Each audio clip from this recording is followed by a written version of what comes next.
Telugu Desam party, Janasena party, BJP పార్టీల ఉమ్మడి అభ్యర్థి నెలవల విజయశ్రీతో కలిసి నాయుడుపేట మండలం కోనేటి రాజుపాలెం నుండి ద్వారకాపురం పంచాయతీ మాబాక గ్రామం దాకా భారీ ర్యాలీ నిర్వహించిన తెలుగుదేశం పార్టీ మాజీ నాయుడుపేట యూత్ ప్రెసిడెంట్ గాలి రాజేష్ నాయుడు మరియు గుడ్లూరు ప్రభాకర్ నాయుడు. ఈ కార్యక్రమంలో ఇంటింటికి తిరిగి కరపత్రాలను పంచుతూ సూపర్ 6 గురించి చెబుతూ ముందుకు సాగిన నెలవల విజయశ్రీ.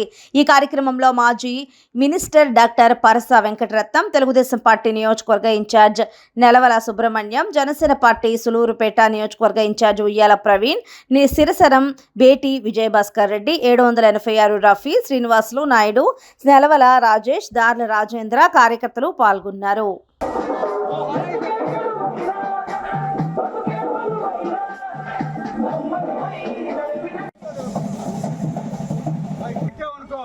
నువ్వు ఎక్కడి నుంచి రాష్ట్రంలో ఏడవ పోయినా సరే నువ్వు ఆధార్ కార్డు ఎత్తుకోకపోతే 18 సంవత్సరాలు ఉన్న ప్రతి బిడ్డకి 1500 రూపాయలు. మరి అదే 50 సంవత్సరాలు వచ్చిన ప్రతి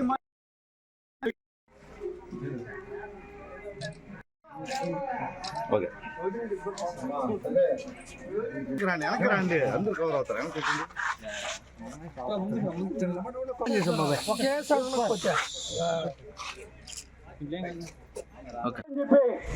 చేశాడు. అందుకే ఆ సభతో నెరవేర్చాలి అంటే ఈరోజు విజయశ్రీ గారికి సైకిల్ గుర్తు మీద మన యొక్క అమూల్యమైనటువంటి ఓట్లను వేసి గెలిపిస్తే ముఖ్యమంత్రి అవుతాడు, ముఖ్యమంత్రిగా గౌరవ సభకు వెళ్తాడు. ఆ శబ్దాన్ని నెరవేర్చితే నేను సైకిల్ గుర్తు మీద మీ యొక్క అమూల్యమైన విజయశ్రీని గెలిపించాలని కోరుకుంటూ